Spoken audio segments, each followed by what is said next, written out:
Yeah, here in Stark County, we have a district that's a U around Stark County. Does that fit your definition of being compact? I don't know. Or you think it could be? Yeah, absolutely. Because the Voting Rights Act requires us not to dilute minority voting strength in where you have a minority-majority district, meaning minorities make up a majority of it. Now, I haven't looked specifically at Stark County and the district you're referring to. It's about 6 to 8% African American in Stark County. So I don't see how the Voting Rights Act would come into play here. Okay. His question was, could a U-shaped district like that be compact? And the answer is yes, it could be if you're doing it for purposes of not diluting a minority-majority district. But considering the fact that Robert just injected, if you got a 6 to 8% minority factor, that probably isn't in play, right? It's virtually zero on the 50th. There's almost there's much less African Americans on the 50th. It's mainly rural, some suburban areas. I was answering only his question. Yeah. If you'll recall, what I said was I haven't looked at Canada and can't respond to that.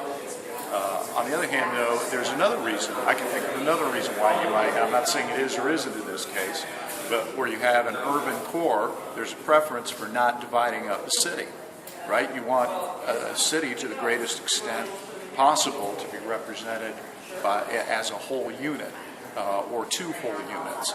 So if you've got a core city and a dispersed population around it, then you might well end up with one or two districts in the city that are surrounded, for cohesion's sake of the city, that are surrounded by unincorporated areas with lower population, and you could end up with a U-shaped district.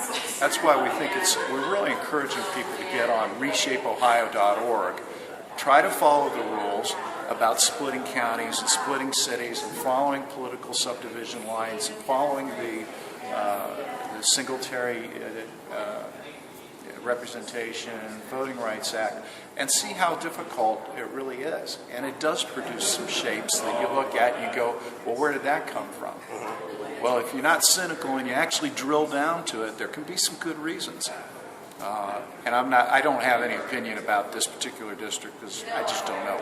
Well, so it seems that your point is that people can talk about gerrymandering all they want to, but there are rules that have to be followed, and that would limit either party, Republicans or if the Democrats were in charge.